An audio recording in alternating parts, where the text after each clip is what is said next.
Okay. Mukti Mitchell, you've just arrived in the Isle of Man. Welcome. Thanks.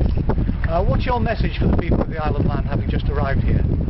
Well, I'd like to introduce a low carbon lifestyle, which is a life that emits low carbon dioxide emissions.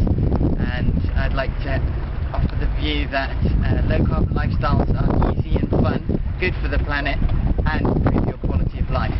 Tell me how low carbon lifestyles can be fun, because that's rather an intriguing concept. Yes, well, I've been leading a low carbon lifestyle for about 10 years, and when you actually look at it, you realise that most of the activities you really enjoy are low carbon activities. Cycling, socialising, all kinds of sports, painting, music, the arts.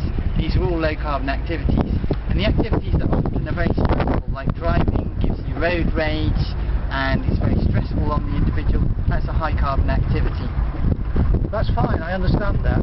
I understand that also you've actually built this yacht yourself, this microyacht yourself. Did you design it and build it? Yes, I designed and built it, and it's got a revolutionary new keel design which makes it very seaworthy, and because of that keel it was nominated Innovative Boat of the Year 2005 at the Okay, so you've got this concept of low carbon lifestyle, you've also built your yacht.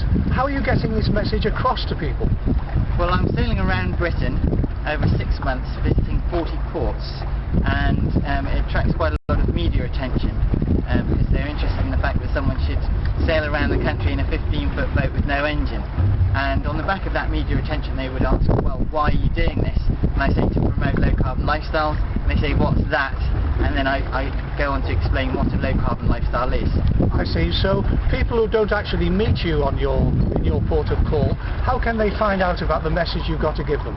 Well, they can go to the website, the tour website, which is www.lowcarbonlifestyle.org.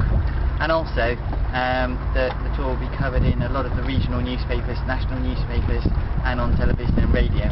And have you produced anything that they could perhaps read about it? Yes, I'm taking around a guidebook called The Guide to Low Carbon Lifestyles, which I wrote myself, and that's a complete guide to low carbon lifestyles in a very short book. I'll be taking 1,000 copies to all the members of Parliament in Westminster and all the Lords, and that book's also available on the tour website. That's very interesting. Of course, the Isle of Man has got its own government. What are you going to do to persuade the Isle of Man government to be aware of your low carbon lifestyle? Well, in conjunction with Friends of the Earth on the Isle of Man and the cooperative, we're giving a copy of the Guide to Low Carbon Lifestyles to all the members of the Manx Parliament here on the Isle of Man. That's brilliant. Mukti, I wish you well in your stay on the Isle of Man and also in your onward voyage, which I believe is going to be Scotland. Yes, after going up the coast a little bit today, in the next couple of days we're hoping to go across towards Port Patrick, and from there we'll be going up the Scottish coast towards Ayr and on around the rest of the UK. That is excellent, and on behalf of all the people of the Isle of Man, thanks for bringing your message to us. Thanks a lot.